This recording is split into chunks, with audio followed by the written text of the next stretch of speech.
thrive in China and the type of people that don't. And that's it's an interesting topic because it doesn't mean that you're bad or good. China won't cater to you more if you're a good person or if you're a bad person.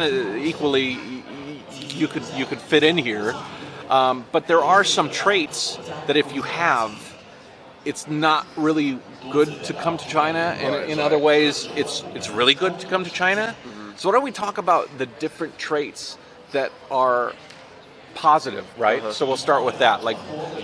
What do you have one? I think a common denominator between people that thrive here is definitely open-mindedness. Open-minded, the will to just embrace things, good or bad, that happen. Yeah. Because just like in any country, you go somewhere and there are going to be some things that you don't really like so much, but if you attack them with the right attitude and just with open-mindedness, then you'll get through it, and maybe it'll become a story to tell. You're right. And right. Some people, they are not so open-minded, and they might expect it to be like their own country.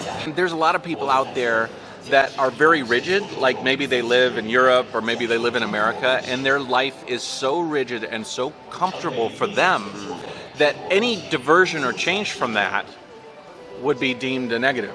Yeah. So like we've seen those people in China. They're kind of like the self-hating expat in a lot of ways. I hate this job. Yeah. I hate this place.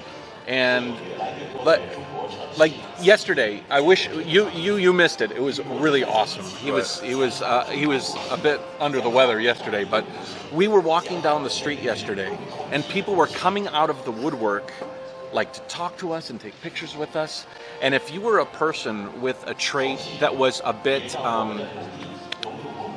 non-interpersonal, like some people are very closed off, right? They don't want to be touched. They don't want to be integrated with. If that's your style, if that's like who you are, that's probably, you probably don't want to come to China, right? It's just probably a bad thing. If you don't like interacting with people in public, that's probably an indication that you might not fit in really well as a Chinese expat. Right, Would that be right? And especially the more rural you go, the more that's going to happen. Yeah, for sure. So, it can be kind of interesting. Sometimes it's kind of flattering. But then, if you are caught on a day where you're in a not so good mood or something, you do kind of have to, roll with it. Would you say that this would be a good place to come if you knew that you were an introvert and you wanted to try to change that in yourself? Sure. Right? Yeah. This might be the best place. Because you cannot, unless you locked yourself in your house, which is very hard to do in China because you kind of have to go out and do things. This is a great place to challenge your worldview and to broaden your horizons with respects to meeting people and interpersonal connections. That's true. Right? I came here. The only reason I came here, to be honest, is because my dad was already in China, and I wasn't at that time financially stable to live by myself. So, but I'm so glad that he was here and not in, another European country or something, because like the culture difference is so huge that's what keeps it so interesting for me.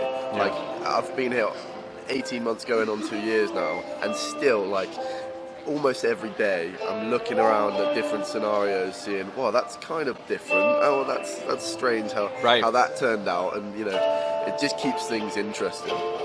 Do you think that China is a good place if you have a lack of self-confidence? If like you said before, you're trying to like combat that and evolve, then I would say so. Because I think if like you come here, people are like extra friendly to you because you're different, because you're a foreigner in a land that is overwhelmingly Asian. You've touched on an interesting point there, actually. Sorry to cut you off. No, go ahead.